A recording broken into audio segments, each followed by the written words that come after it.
keep your eye on the donut, not on the hole.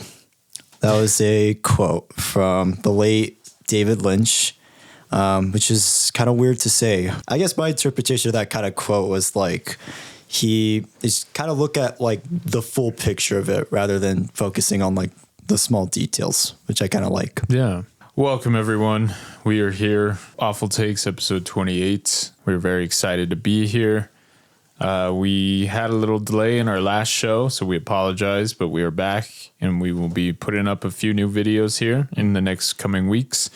So thank you guys for joining us. The movie today we're going to be talking about, if you haven't seen it, is a Coen Brothers movie named Fargo. Not to be confused with the TV show called Fargo. That's right, yeah. It's a totally different thing. So we hope you stick around for that and join us in our review. Thank you for joining us. If you're here for the first time, we welcome you and we initiate you into this cult that we have growing. So you have to shave your head. Actually, no, we wear wigs. We're a different cult. We pride ourselves on having luscious hair. So oh my God. I don't know. I'm just being dumb. Great. But Wallied, how's it going? It's going pretty well, you know, nothing too crazy. Awesome. You know, and my name's Nabahi. So thank you for joining us.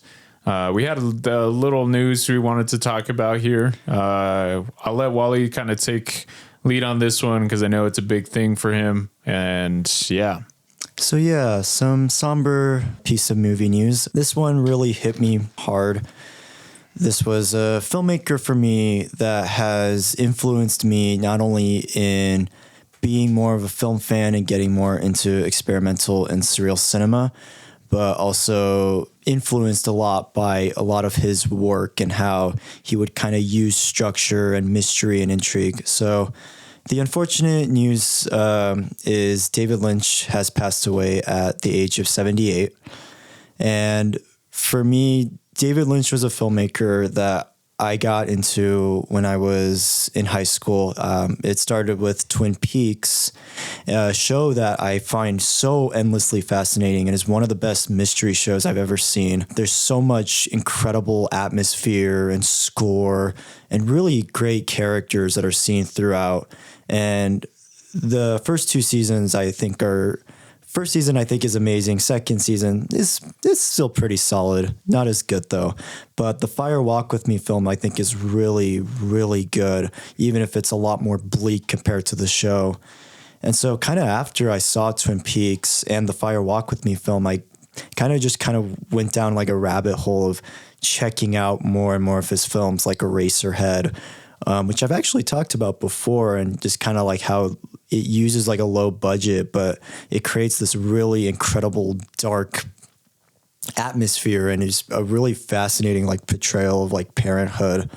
And then of course, Mulholland Drive is a big one for me, as that film is like a definition of like a puzzle in movie format, you know, and just how it portrays an actress looking to get her big role in Hollywood. And it's such a fascinating film. And then of course, the last one I had seen before his passing was Blue Velvet, which I really like a lot. And again, is another really polarizing like romance mystery, I guess, you know, of like a mysterious woman that just pops up at this random guy's house.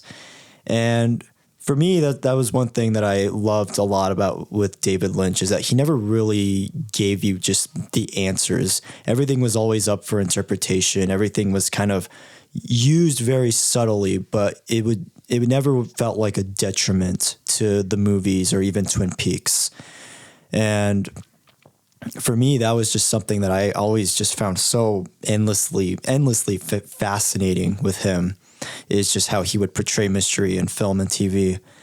And outside of that too, he also just had these really great like kind of YouTube channel sites where he would do like number of the days, or he would just do like weather reports, and it would always be just fun to just hear him just kind of talking about just a random number from like 1 to 10, and then just him just talking about the weather was always just put such a smile on my face. And it's unfortunate to hear he's gone. I was thinking about the quote actually you mentioned in the Whisper of the Heart discussion, where you were talking about how there's kind of like a gap now in film, you know, and I feel like now that with David Lynch gone, it's like, I feel like film is not going to be the same way now without him, you know. Nabahi, I wasn't sure if you were kind of too familiar at all with David Lynch or any of his works or anything like that. The only movie I have seen of him, unfortunately so, I know he is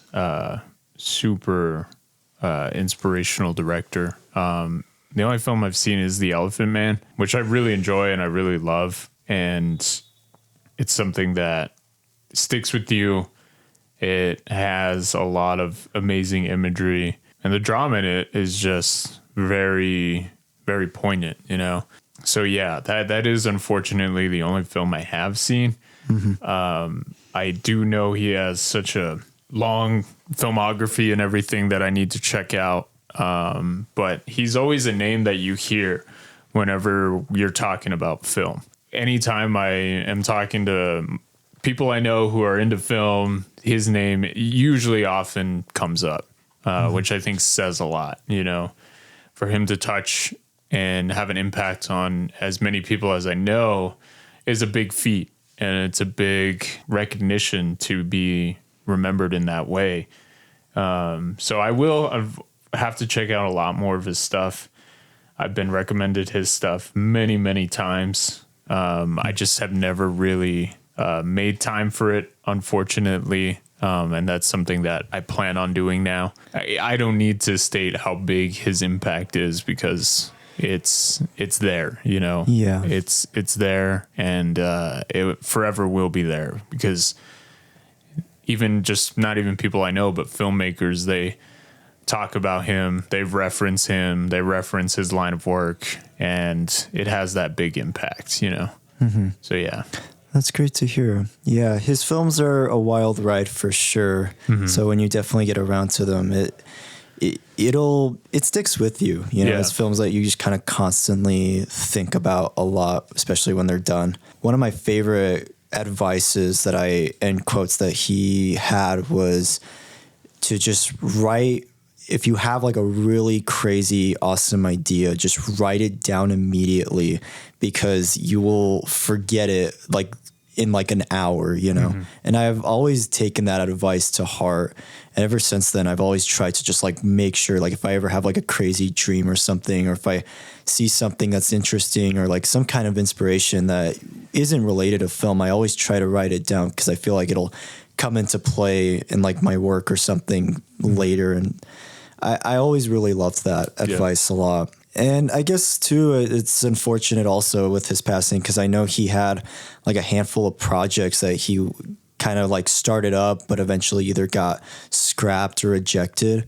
And so I know he had been trying to pitch things to Netflix for like years and years, but they just kept getting rejected, or they just kind of ended up falling through. And I think that's kind of also what makes this really sad for me too, is like we never really got like a final film from him. You know, his last film was from 2006 with like Inland Empire, which I still need to check out. And I feel like will probably hit harder now with his passing, but it is unfortunate he never really got like the funding to make another project. And that is kind of what saddens me. But I guess I just will say, like, for me, I feel like the best way to pay tribute is to just check out his films, talk about his films, talk about how his influence and how maybe he's impacted you, good or bad, you know. But yeah, that's just something I wanted to talk about. I'll leave it here with one more quote from David Lynch that I really loved, that I saw recently.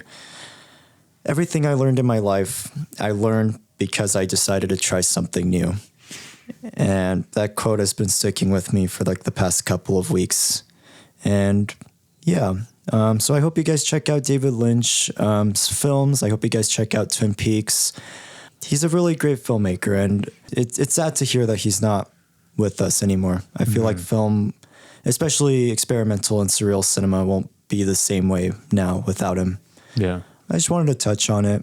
I know it's kind of like a film podcast, and I know for me, he's had a big impact on my love for film for sure. And I just wanted to just kind of talk about it and just pay tribute. Yeah. You guys have heard his name. Check out his films if you haven't seen them. That's something that I plan on doing. And it is very, very unfortunate. But he does have the staying power that I think a lot of people are just going to remember for, years to come. I feel like his films will be referenced for a long, long time.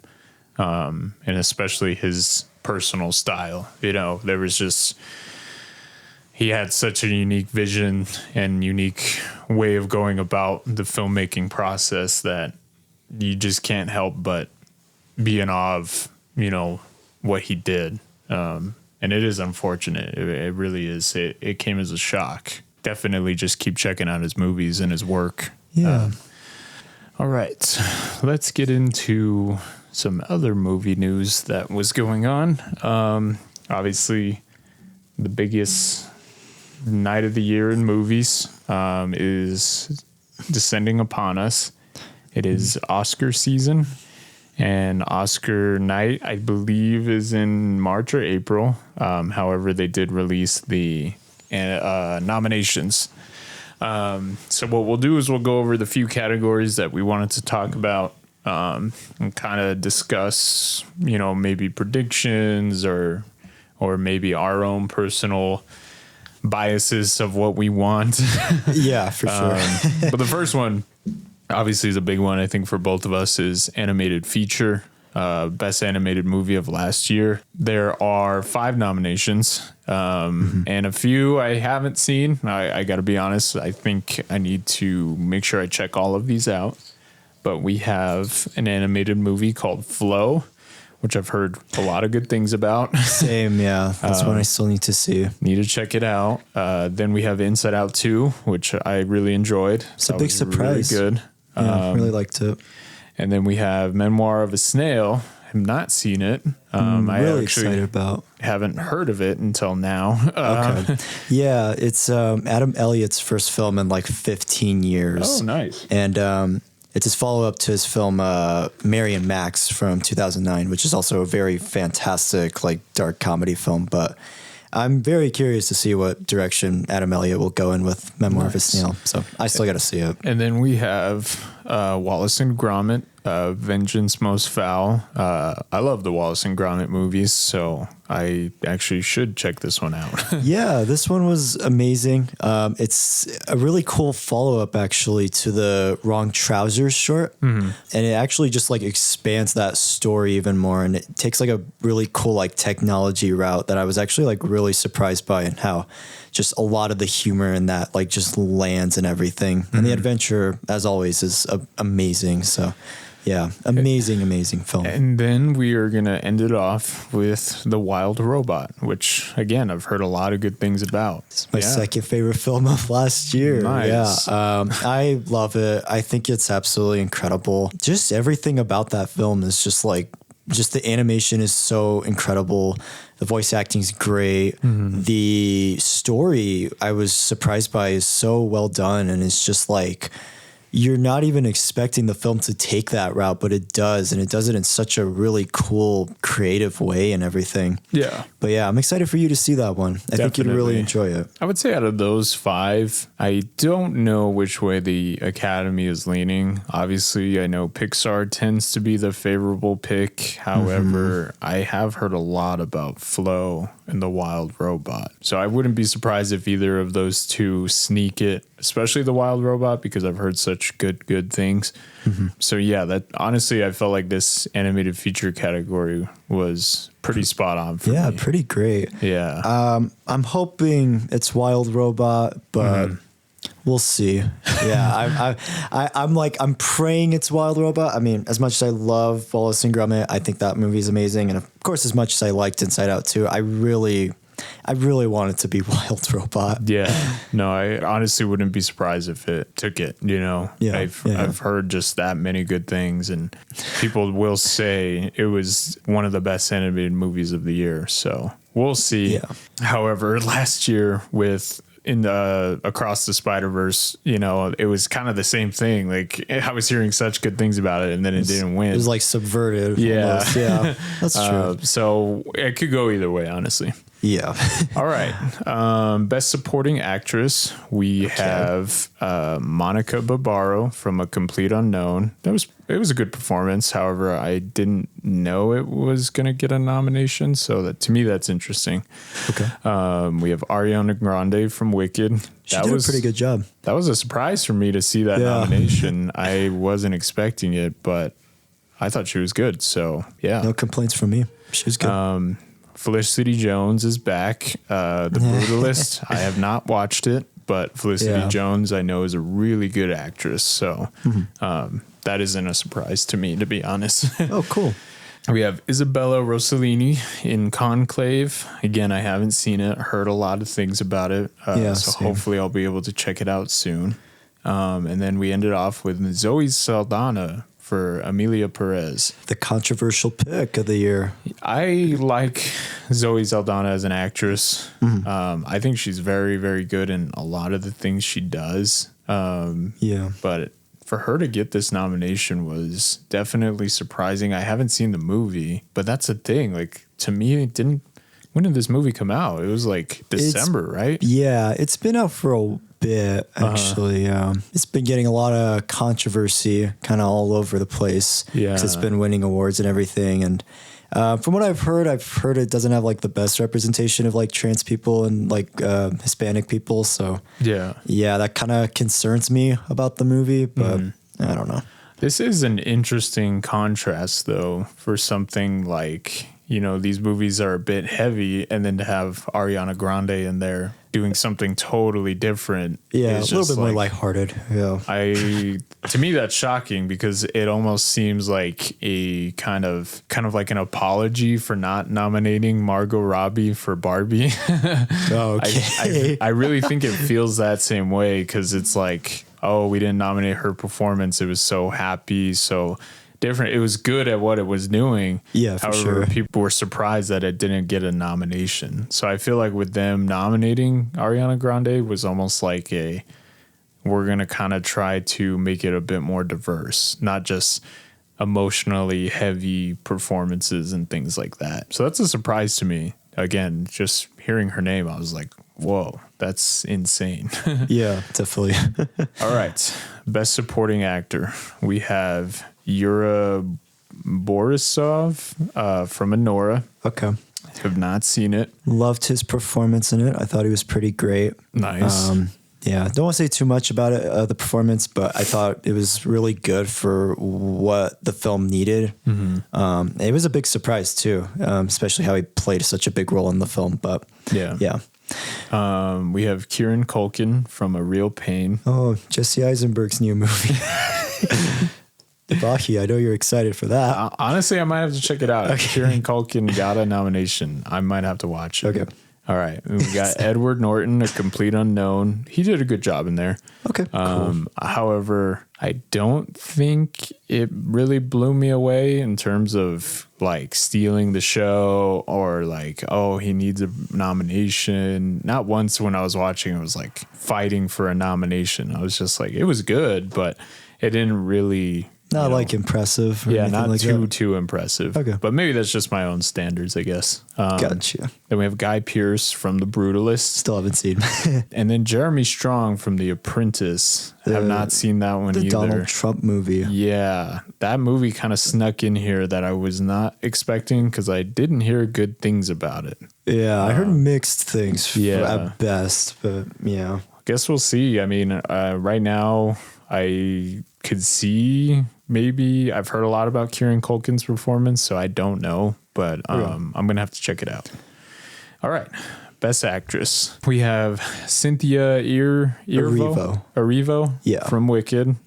She's good. I really liked her performance. She was really good. She kind of shocked me how good she was.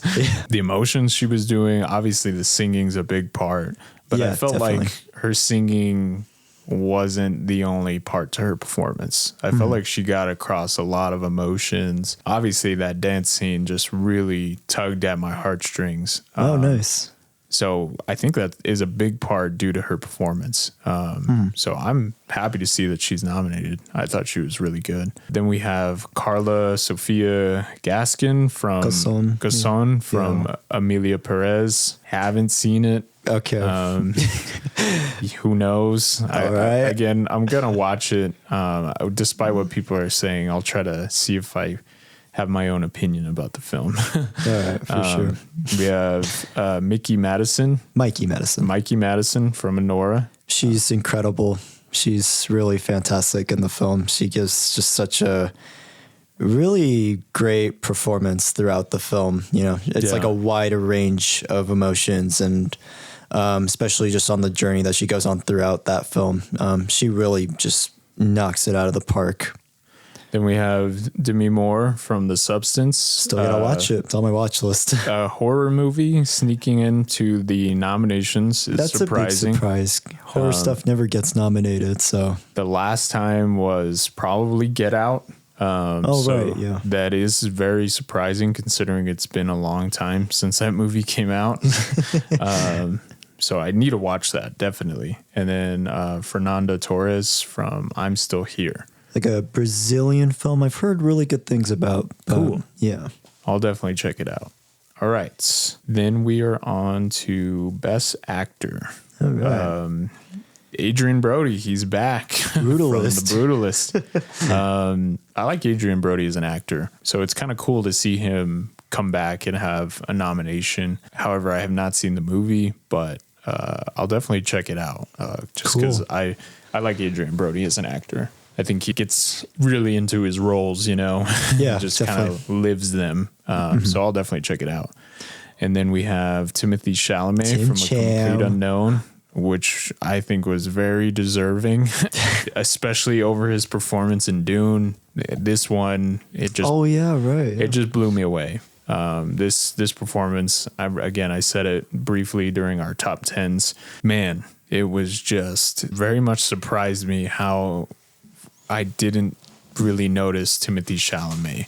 He really disappeared into this role, especially with the singing and everything. It was so spot on, and man, I just really enjoyed his performance. So that'd be cool to see him win it, especially at his young age. Yeah, definitely. Then we have Coleman Domingo from Sing Sing. It's on my watch list. I've heard amazing things about Sing Sing, and I definitely want to check this one out for sure. Then we have Ray Fiennes from Conclave.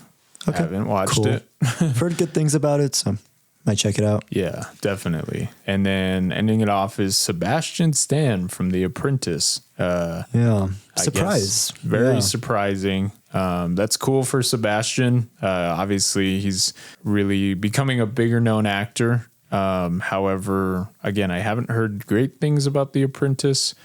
So I'll definitely consider checking it out now, seeing as he got the nomination.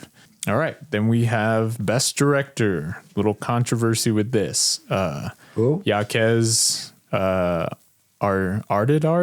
Is that how you say it? I'm not exactly sure. Yeah, it's French, yeah.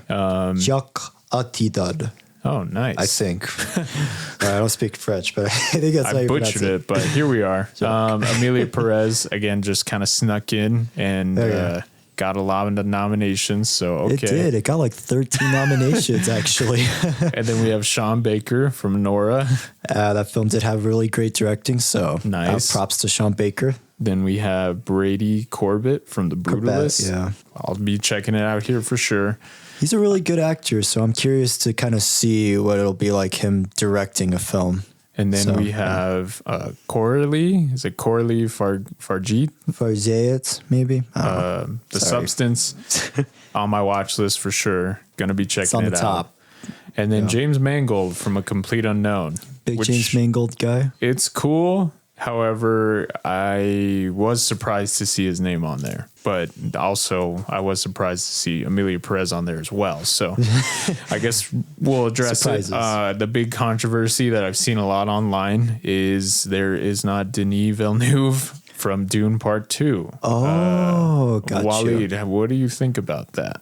I'm okay with it because I wasn't really that crazy about the directing in Dune Part 2 personally. I felt like Denis Villeneuve's style didn't really work for me for like Dune Part 2, you know? Yeah. I felt like just anybody could have really directed it, honestly.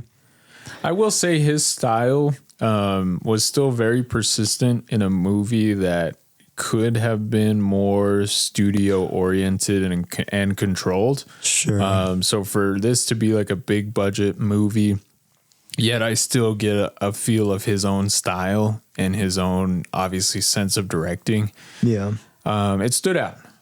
However, I don't know exactly who on here I would take off to put his name in there just because I haven't seen some of these other movies. Same, yeah. However, I do know there's a big online stir that Denis Villeneuve was not nominated. However, I don't think it's his best film, so I would have nominated him for a lot of his other movies before I did Arrival, this movie. Blade Runner 2049, Prisoners, even Sicario. Yeah, or even Sicario. Yeah, sure. So like, again, I don't know. I'm kind of in a different area with him. However, it would have been cool to see his name on there. I will say, as far as anything in that movie, the directing is probably the best part of that movie compared to the acting, the writing and stuff like that. I really did get his sense of direction while watching the movie.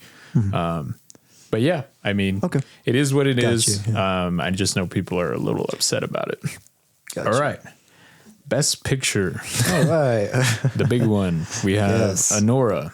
Amazing movie again. One of the best I saw last year. So happy to see it there. And we have The Brutalist. Still going to be checking it out. Yeah. We have A Complete Unknown. Still gonna watch it. I'm glad it got nominated. We have Conclave. Cool. Haven't seen it. We have Dune Part 2 snuck in the Best Picture nomination. It's good. I don't think it's Best Picture worthy though, but it's good. I would agree. But I guess I am happy to see a blockbuster on there, just because I'm a big fan of blockbusters. Sure. Yeah. So it's cool to see the representation. Yeah. We have Amelia Perez. It's there. I'm Still Here. We have Nickel Boys. Never heard of it. Haven't heard of it or seen it, so gonna check it out. Then we have The Substance. Watch list. Really on my watch list. Like we got to put it at the top of the watch list. It really is. Like I was very disappointed. I didn't check it out before the end of the year. I know. And then we're ending it off with Wicked. Yeah, it's all right. It's cool. Yeah, cool. It's cool to see it on there, especially I do think it is one of the better musicals I've seen in a while. So yeah, I will say the musical numbers were my favorite part, but again, it's just kind of that part one type of thing where it's like it's part one of a movie, and I'm like, I don't really know how good the story is until I see the next one. So yeah. My opinion probably will drastically change on Wicked though by the end of the year. So yeah. And this year the Oscars will take place on March 2nd. It'll be on air on ABC and we'll stream on Hulu. So I'll definitely be watching this year. I'm kind of curious. Especially because I had never mentioned this in the past. It's going to be hosted by Conan O'Brien. And cool. I am the biggest fan of his. So that for me was just like, yes, I can't wait to watch it. And it sucked over these past couple of years. I have been working my second job, and normally I was scheduled when the Oscars were happening. Oh, gotcha. So this is going to be like my first time watching the show in a couple of years. Yeah, same here. I'm excited about. I usually don't watch it a lot of times because it's just so long, and I'm just like, but I'm actually kind of curious. So nice. And also, I'm just not a big Jimmy Kimmel guy, so I'm like, that kind of strays me away from watching it. That makes sense. That's cool. I'm glad to hear Conan O'Brien's hosting it. Yeah. Definitely before that show comes out, we will probably go over our predictions or something, especially after I've watched a few more of these movies. Yeah, I definitely want to watch. I want to try to watch all the Best Pictures because I've only seen like 3 out of like 10 of these. So, yeah. All right. Cool. We will end off there with the Oscars, and we will get on to our review. What are we talking about today? We're going to be talking about a really cool movie that I felt nowadays kind of goes maybe a little under the radar, but I still hear it brought up. This movie was a big surprise for me. It is directed by the Coen brothers. Obviously, most film fans will have heard their names by now. And even if you're not a film fan, I feel like for a while, probably around 10 years ago, they were drifting into that A-list mainstream category. It seems recently they have been taking a step back from doing films like this and being consistent, I guess. I know they split up recently because I know Ethan Coen released his like first movie last year, which I heard okay things about, but yeah. So it's been a little interesting. However, these are the guys that I feel like each time they bring it to the table. Cool. So many of their movies I just enjoy. And I wanted to start off with this one just because this was the last movie I had seen by them. Yet it really, really surprised me how much the story evolved into absolute madness, But it was really cool for a first time watch. And I know Wallied hadn't seen it, so yes. I wanted to see what his opinions would be. So this was exciting for sure. But if you haven't seen Fargo, please check it out. This is a movie that I feel is very effective on a first time watch. So really not recommend listening to this until you have seen the movie. Just because definitely that last half, I try not to spoil for people just because you can't really predict where this story is going to go. At least I know I couldn't. And man, it's quite a ride. All right. So the movie came out in 1996 and it opens with a text. And it says, "This is a true story. The events depicted in this film took place in Minnesota in 1987. At the request of the survivors, the names have been changed. Out of respect of the dead, the rest has been told exactly as it occurred." That's crazy if this is actually a true story. What I have heard, I've heard different things. I've heard that this ties from a few different real life events that happened. And I think they kind of blended them together. Obviously, how these things kind of evolve and are depicted, I think is true. However, I think they kind of spun it in like its own kind of narrative. That is what I've heard, but I don't know exactly.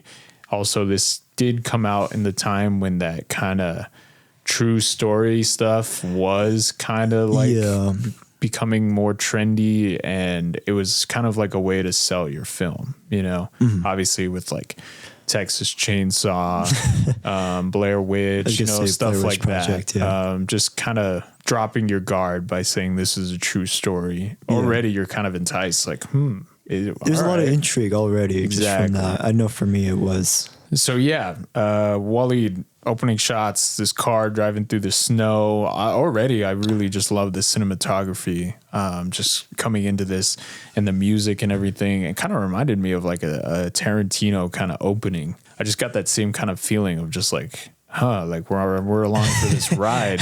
Like what's going to happen, and it takes its time. I feel like it didn't really jump into anything right away. What were you thinking? I was kind of intrigued because like you have this like grand music. So I was like, it was a big surprise when I just saw like the truck driving. It was kind of, I don't know, I kind of found it kind of funny that it was like a juxtaposition over like this grand music and it's like over this like kind of like dingy, like kind of dirty truck basically. I don't know why. I just thought that was like really funny to me. But already I was kind of like, okay, what's going on? Like where is this truck going and things like that, know? So I definitely had a lot of questions for sure. Definitely. At the beginning. So like I said, this story takes place in 1987. You have a man by the name of Jerry Lundegaard. William H. Macy. By William H. Macy, yes. It was kind of a surprise for me to see him in this movie. He pops up in a lot of my favorite movies, yet he's not really like the main actor. He's usually a supporting character, and he always plays like this dorky, awkward character in every movie. And this film just does it even better. It was really cool to see him as a lead. And I think his performance in this movie is great. So we have Jerry Lundegaard. He is the executive sales manager, Minneapolis car dealership, owned by his father-in-law. He is basically desperate for money. And he goes to this place to meet with these two individuals, and these individuals are very, I swear their introduction is just like, I just really enjoyed it. You have Steve Buscemi in this movie. He does a really, really good job. He's fantastic. I believe is he Carl? Yeah, his name is Carl. Right. Steve Buscemi's, and then the other guy's Gear. Yeah, Gear. All right. So then we meet Carl, played by Steve Buscemi, and Gear, played by I forget this actor's name, but I've seen him in a lot of movies too. Okay. He always has like that, like kind of stoic performance. Okay, got you. But yeah, they meet and they're having this conversation, and this conversation you're trying to kind of like figure out what's going on. They're making plans about money and about having his wife kidnapped and stuff. And already I'm just like, wait, what is this? What? Yeah. Wallied, in that whole interaction, what was kind of going through your head? For me, I was kind of like trying to figure out like the money part at first too, but I was kind of trying to figure out why this guy wanted his wife kidnapped. Yeah. Because it's just like such a bizarre thing to ask somebody. Mm-hmm. And I love how like the kind of two characters just are like, wait, what? You want your wife kidnapped, you know? Yeah, it was a big surprise for sure. I was like, okay, yeah, this is a very bizarre plan, but I want to see how this plays out. Mm-hmm. I want to see how far they can take with kidnapping his wife, quote unquote. So throughout the conversation, a deal is kind of made through Gear and Carl to agree to kidnap Jerry's wife, Jean, in exchange for a car and $40,000 of ransom. It's a very interesting setup. Already, you're kind of going back and forth between this guy, Jerry, and these two guys. Obviously, these two guys are very kind of straightforward. They want payment. They want to just, to them, it's a job. But then you have someone like Jerry. He's kind of riding this moral ambiguity line of like, it's my wife. I don't, I want to make sure she's okay, this and this. And but yet he's wanting her to get kidnapped, So already it's kind of funny in its premise. That's one thing that I kind of mentioned with this movie is like, it is funny and it has that dark kind of sense of humor. It's like, how would someone go about trying to set up a deal to kidnap his wife when he just wants her to be safely taken and he doesn't want anything to happen to her? Very interesting. Yeah. Very polarizing for sure. And already that setup is kind of intriguing because, you're just hearing it and you're kind of just along for the ride already. After that, we get introduced to a few of the other characters, like Jerry's father-in-law. His name is Wade. And Wade's a very interesting character. He's very much like a straightforward kind of person. Yeah. And he sees Jerry as kind of like almost a nuisance, just pretty like much. This is my daughter's wife. He's our daughter's husband, like just kind of like whatever. One thing I wanted to address too is the accents in this movie really elevate the comedy for me. I don't know about some people might maybe see it as kind of annoying or something, but Wallied, how are these accents working for you? They surprisingly worked for me. I was definitely surprised for sure because I didn't know like Minnesotans like had an accent. So it was definitely kind of like you get like a view into like the world of Minnesota pretty much. So I really loved that. It worked more for like just the dry and dark humor that it was going for throughout. You know? No, I agree. I think it was a nice departure from trying to treat it as just kind of normal, Yeah. Because it's really not normal. So it's like, I like that it just like leans into like just the absurdities of everything that's going on. Yeah, I really liked it. So anyways, Jerry has secured a $750,000 loan from Wade for a lucrative real estate deal. In that, Jerry tries to kind of call off the kidnapping, which already you're just like, come on. However, Wade and his accountant kind of informed Jerry that Wade will handle the deal himself. and offering Jerry only a modest finder's fee. That whole negotiation with him and the dad trying to like, oh, you know, but I brought the deal to you, this and this, and he's trying to get a larger sum of money because he's so greedy. Yeah. And that definitely was like one of the more intense scenes for me, for sure. I was like, what's gonna happen? Yeah. It doesn't work out that way. And then Carl and Gear kidnap Jean and transport her to a remote cabin, basically. And through that kind of is the setup of this movie, going between Jerry, set up your daughter to be kidnapped. I want to get her back, but I can't divulge any information that basically reveals me to be the one setting it up. So that's just such a crazy way to have a main character going back and forth. He knows about a kidnapping, yet he shows up, sees everything is a mess and everything. You know, this movie just goes in those two totally different ways. Yeah. It shows him and it shows these two, obviously kidnappers holding this person for ransom.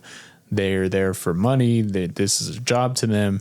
And then you have the side of the police trying to figure out this whole situation and what's going on.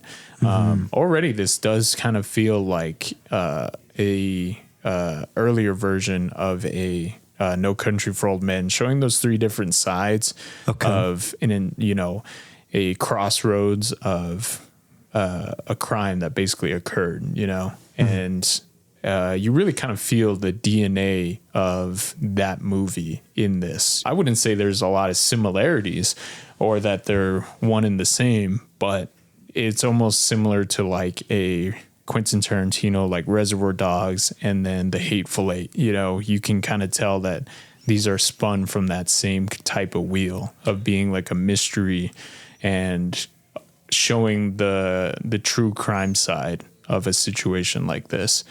And you're introduced to me, the standout role of this movie is the police who is in charge of finding out what's going on in Marge Gunderson. Frances McDormand. Yeah, she gives a really fantastic performance. Absolutely amazing. Like, she just feels so genuine. She feels like, I swear, like, I don't even think she's like acting, and she does such a great job. I remember watching it. I was just like, who is this actress? Like, this is blowing my mind how good she is. So yeah, I mean, Wallied, this whole setup when you're figuring out what's going on, and then obviously the introduction of Marge, were you excited? Were you just kind of like, oh, this is interesting, I want to see where it goes? How were you feeling? Yeah. At first, when I saw the cop, I wasn't sure if it was going to be like too much because you were already kind of following two storylines. So I was very curious to kind of see how the Coen brothers would portray and just kind of show the cop investigating the murder in it, or at least investigating like the murder that happened previously. So I was very curious, but I feel like once she came on the screen and we started seeing more of her, I got really excited, and I was very curious to see how she would play a big part in the climax and everything. It does seem like a lot to handle, especially for an early movie of a director. Director pairing this would seem kind of like a big challenge. You know? Yeah, because you have all these ideas and you're following like three stories at this point, and you're just like, okay, how is this gonna tie together? And so that was also like a big question for me too. Throughout, I was like, how's this going to tie together, you know, in like a cohesive and like satisfying way? Yeah, but it is a big challenge. Yet I feel like each storyline is given its proper time, and it's given small moments. You know, some moments in this story don't really add up to the bigger picture. But it really does add to the genuineness of the characters, you know, especially someone like Marge. There are scenes where it's simple. It's just her and her husband, you know, it's a bit more kind of slice of life stuff. Yeah. It's kind of like a different side to show of a cop, and already it subverts those expectations of a police officer. Yeah, by showing that not only is she just like a normal person, but she also is pregnant during this movie, which I didn't realize until like the last like 20-30 minutes of the movie. I was like, oh, she's pregnant. I don't know. That was just like shocked me. I was like, wait, what? Yeah. That I feel like that's what made it even scarier when she was in those like situations and everything. I was like, oh, smacks, how's she gonna get out of this? Yeah, no, it really, it's small in its scale, but I think it's big in how it's trying to tie these things together. It's not too straightforward. That is one thing I'll say. If you guys are watching this movie for the first time, you really need to make it through it to understand kind of everything. Sometimes there are scenes in this movie where it feels almost like a diversion from some of the more other interesting storylines, like obviously with Jerry, it's super intriguing. And then it cuts to these two kidnappers and it follows them for a while. And it's just like, why? Why is it showing us this when a lot of people think the intrigue would be that main character of someone like Jerry? And I also feel like if this movie was made today, they would focus on that main storyline maybe more.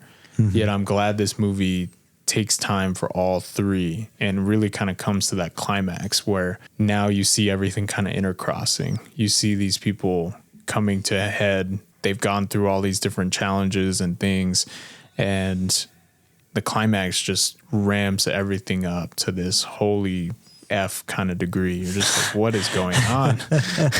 And people are in the perfect spot at the perfect time, and it's just like, man, I can't imagine writing this movie and trying to have everything make sense, but it really does. And that's the one thing I just want to stress with this movie. I know some people might think it's kind of long, kind of goes in ways that, is this really that necessary to show us this? But I don't know. Some of those smaller scenes I just really, really enjoy. Some of those smaller scenes are like some of my favorite points in the film. I guess, Wallied, throughout this storyline and this structure, were you following along pretty well, or were you kind of questioning, like, why are they showing us this? Like, what's this about?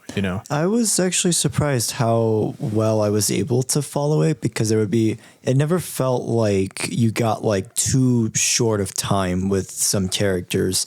And I think that's kind of one of the main reasons why I loved the film so much, was because it was just like, you would get like scenes of Jerry Lundegaard and him his plan just backfiring to oblivion. But I also just really loved the scenes with like Carl and the other guy, Gir, and just like their whole like kind of little side adventure of like trying to make sure like everything's going right.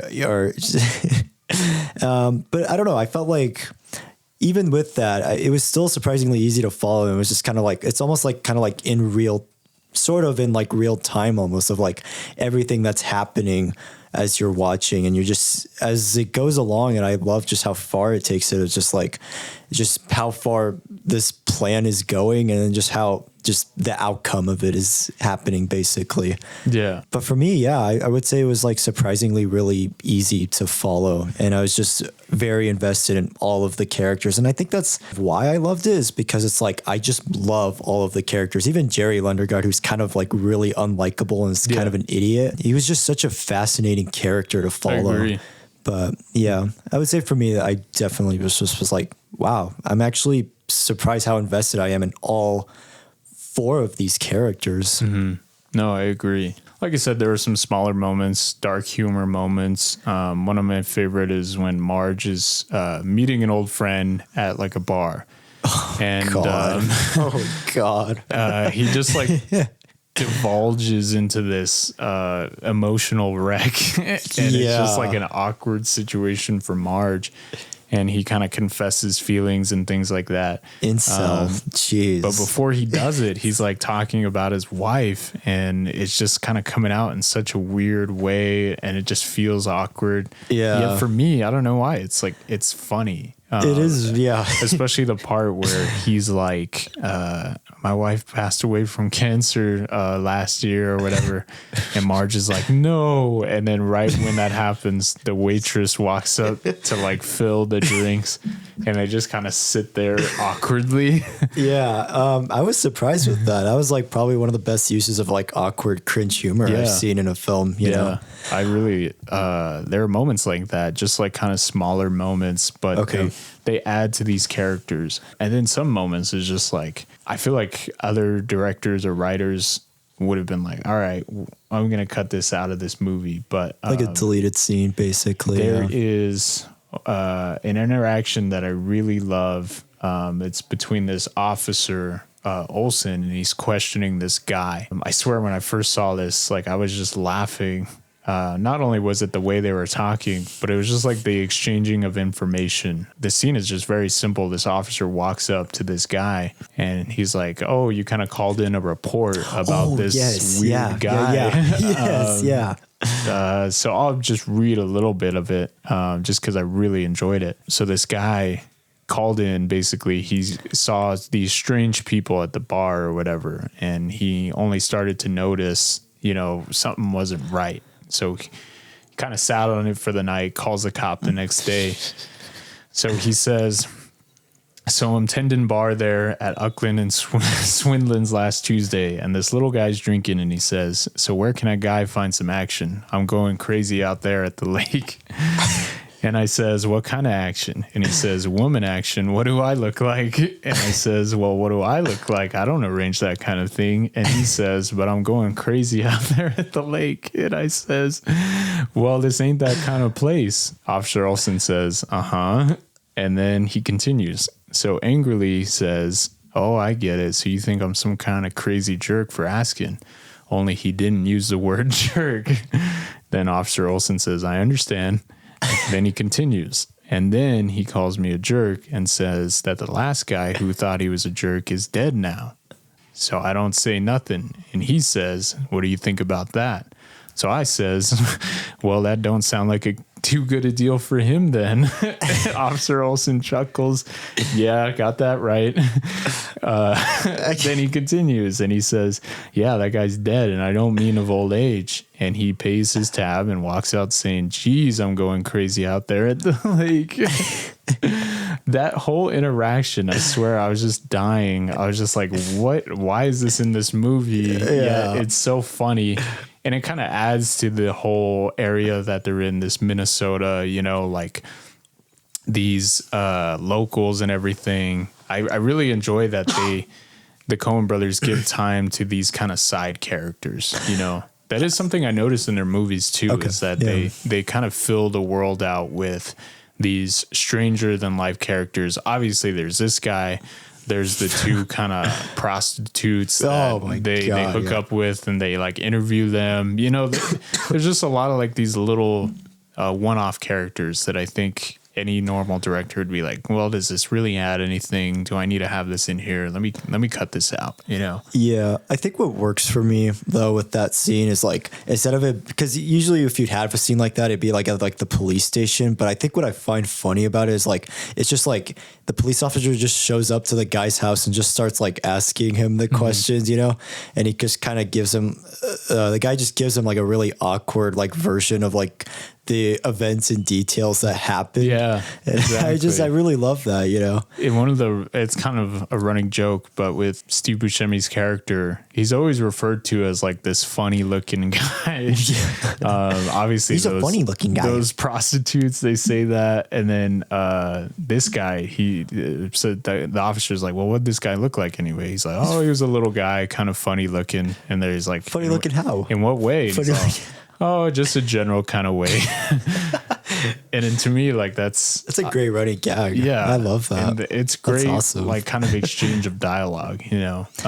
But there's just so many little moments like that I think, again, people might take for granted. They might be like, well, what does this really do? What does this add? I feel like it just sucks you more into the atmosphere though that's going on, and it just like kind of gives you an idea of like the people that live in Minnesota almost, you know. It's like you just get like a glimpse into that like kind of world, and it's world building, and it is kind of on like a smaller level, but I still feel like directors need that. You need world building in movies that even exist in our world now. You know, we want to get a feel for these characters.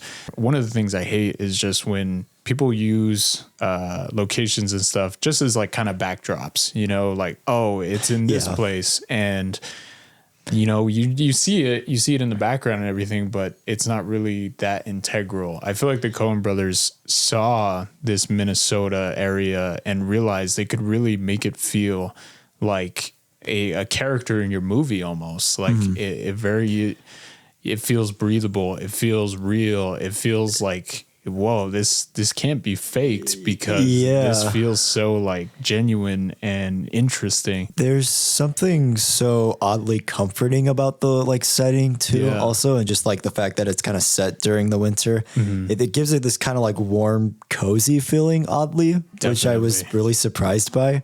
But yeah, I really love just like the atmosphere and location of the film for sure. Yeah. And again, I feel like most directors would probably treat it as just kind of like a backdrop. But Coen brothers really kind of take time, and in some of their other movies as well, to really get you into that world, suck you into that world. You're here now. You're here for the next 2 hours, hour and a half, whatever. And in this world, we're going to show you characters that are going to be a little different. You know, it's not going to be just a straightforward, this is integral to the plot. You know, they're going to take time. And I feel like some directors just see that as just kind of like a distraction almost. But in this movie and in a lot of Coen brother movies, it really works, and it really adds to the feel and makes the world just feel that much more tangible. And I don't think most directors realize that. It's just because, it exists in this day and time. I don't need to explain anything. You guys know what it is, and that's it. But, you know, I still want to feel like I'm being transported somewhere, you know? Yeah. I'm along the ride for your story, but you know, what little pieces of dialogue, what little character moments can you put in there to just get me that much more immersed in your story, you know? But that's one of my pluses with the Coen brothers in general, is they take time for that, you know? Yeah. Really is, definitely makes it that much more enjoyable. And not to mention in this movie, to me, that's where those funny moments kind of start to happen. Oh, cool. And a lot more of like those darker moments. And then just kind of like the, what the hell? Like, why is like that exchange? I can't tell you why that's in the movie, but it's love great it. And it doesn't feel like filler. And I wouldn't take it out for anything. So yeah. There's a lot of moments like that in this movie. Wally, did you want to talk about the climax at all? God, the climax is surprising for sure. You know, I just love just like when Marge finally like finds the home and she goes there and she just sees like he's just like putting like the person in like the wood chipper. And I was like, oh my God, it's so violent, you know? And I was like, what's going to happen? And I was just like, that was like where I was like on the edge of my seat for sure. Yeah. Cause I was kind of surprised too, just how action packed kind of the film is also too, on top of everything that we've talked about. But no, really though. I really loved the climax a lot. I love that it's just like, we're just like on this rabbit hole of like, the plan has backfired so much at this point. It was really just supposed to be this simple, very simple kind of ransom thing, and it just evolved into chaos. Witnesses getting murdered. A kidnapping goes wrong. A trooper gets killed.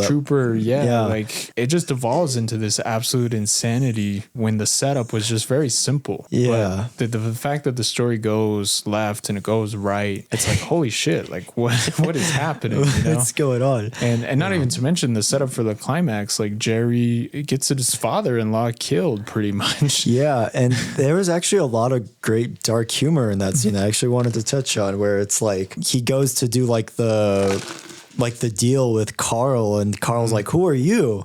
You know, because he's never even met the guy. Yeah. And they both just like start shooting each other. And he just like, they keep like just shooting each other. Just like the way it's showed is like so funny. Yeah. And he kind of gives like this like, kind of thing. And he just keeps shooting him like over and over again. And then Carl gets shot in the face. Yeah. And I love how it just plays into like him. He was all using like a napkin as like a Band-Aid. And I just love that. That's insane. And then basically Carl gets the money. And it's so funny. There's like these layers to this climax where it's like Carl has the money. He knows he has that specific amount, yet he's going to try to trick Gear into being like, you know what? I'll give him a little piece of it. He thinks this is all the money, but I'm going to stash it somewhere else, you know? Yeah. So there's just stuff like that. It's like only certain characters know these certain parts of information. Yeah, here you are watching everything, you know everything, and it's so enjoyable to know that, okay, well now this person's hiding this information from this person, and it makes for great tension. Exactly. And I was very curious to see like what was going to happen, and then him just kind of just like doing nothing at that point. I was like, oh wow. Yeah. Like he's just kind of just like watching his TV, like barely even paying attention. Yeah. And then you have the wife there. She's like, he has like the oven still on. Yeah. And I don't know if she dies, right? Yeah, she does. I think so. Yeah. I was just like, geez, Louise. Yeah. Like a way to go off. Crazy. But yeah, it just evolves into this absolute insanity. It's a great little bow tie on this like really great packaged gift. And there really is no telling where this story is going to go. At no point while watching the intro or anything, getting introduced to Jerry, these two kidnappers, did I ever think they're going to kill each other. One person's going to end up in a wood chipper, and Jerry's going to get his father-in-law killed. Like, you're never going to guess that. Yet, no. When you get to the end, it just feels like, whoa, that was crazy. That was a wild ride. But yeah, I guess in closing, this for me was just a big surprise in terms of the Coen brothers and their movies. I love the performances in this movie. William H. Macy does a great job. The best awkward character he's played so far. Just amazing. Like, in Frances McDormand does absolutely amazing. I believe she won an Academy Award for this movie. Well deserved. Well deserved. She just, cool. I swear, I really was like, I'm watching this actress. This is insane. And I just couldn't believe like how good it was. I believe she's worked with the Coen brothers maybe one other time past this. Oh, but, really? I believe it was in their 2016 movie Hail Caesar, which I actually never saw. I do need to check that one out. I wasn't a big fan of that one. I know, that's what I've heard. Yeah. Or I guess she's appeared in a bunch of their other films, but definitely need to check more of them out. I would like for them to work with her again, just because, man, that was just such a great performance. And, definitely. I didn't feel like it was just the actor. I felt like it was directing, acting, kind of coming together to make that great performance. Mm-hmm. Steve Buscemi is obviously, he's always good in everything I watch.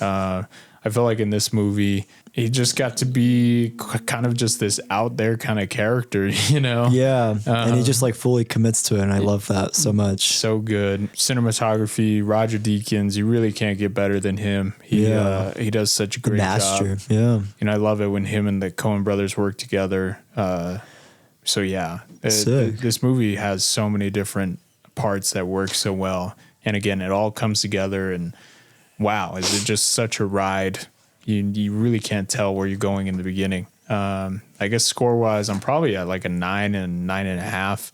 Okay. I will say just any downsides I have with the movie probably would be, and I maybe wanted just a little bit more. This movie for me does feel kind of quick. It comes in at like an hour and 30. I was surprised by that, actually. I thought it was way longer. But I was like, wow. But I think everything works. I think it was just, I did want maybe a little bit more. Also, I will say the first time watching, going between these three storylines is a little jarring. Okay. But when you get to that climax, you understand it. You know why this is happening. But yeah, I guess that was it. Wallied, what are you thinking score-wise? Yeah, I think honestly this is my favorite Coen brothers film so far. I still need to see No Country for Old Men. Still need to see a bunch of their films, but yeah, this film was honestly really incredible. I feel like the more I watch their films, I feel like they just get better and better. Yeah. And yeah, love the atmosphere of the film, loved all of the characters. I love the short runtime. It honestly worked for me really well. And even though I did kind of want a little more, I kind of like that, you know, some things are left open-ended, especially with like the sun. Yeah, love the music. Such a great score. Awesome score. And again, it's like one of my favorite things with film where it's just like, as the film goes along, it just gets more and more insane. And I love that the full film just like sees how far it can take it. And it goes in so many awesome, incredible ways. Yeah, I think this film is fantastic. I think score-wise, I'm thinking a 10 out of 10. Nice. Yeah, I really love this film a lot. It really is. This film is absolutely incredible, and I'm excited to watch it again just to see how much more I could pick up on. No, definitely. If you haven't checked it out, I really encourage everyone to do so. Again, I know it can be a little challenging when the introduction and everything starts to happen. You're kind of just like, okay, well, what is this? What am I watching? You know, and maybe some people might find the accents annoying or off-putting, but just try to stick along. 'Cause I feel like that ending really, gets across why you are watching this first half in the first place. You know, yeah, definitely. It really is just a perfect setup to just an absolute crazy climax, and you just never know where this movie's gonna go. But yeah, it's one of my favorite Coen brother movies. Nice.